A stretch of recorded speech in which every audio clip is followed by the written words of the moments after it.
మాజీ ఎంపీ ప్రస్తుతం assembly deputy speaker గా ఉన్న రఘురామకృష్ణంరాజును లాకప్ లో చిత్రహింసలకు గురి చేసిన కేసులో ఎట్టకేలకు కదలకు వచ్చింది.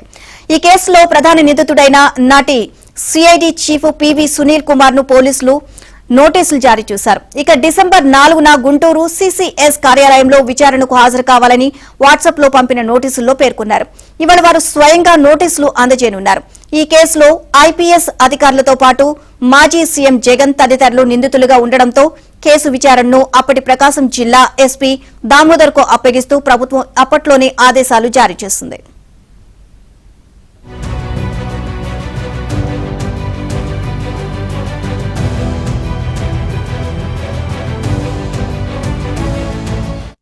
మాజీ ఎంపీ ప్రస్తుతం అసెంబ్లీ డిప్యూటీ స్పీకర్ గా ఉన్న రఘురామకృష్ణంరాజును లాకప్ లో చిత్రహింసలకు గురి చేసిన కేసులో ఎట్టకేలకు కదలకు వచ్చింది.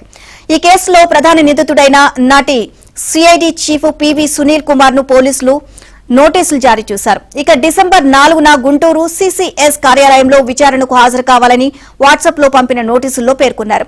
ఇవాళ వారు స్వయంగా నోటీసులు అందజేయనున్నారు. ఈ కేసులో ఐపీఎస్ అధికారులతో పాటు మాజీ సీఎం జగన్ తదితరులు నిందితులుగా ఉండడంతో కేసు విచారణను అప్పటి ప్రకాశం జిల్లా ఎస్పీ దామోదర్ కు అప్పగిస్తూ ప్రభుత్వం అప్పట్లోనే ఆదేశాలు జారీ చేసింది.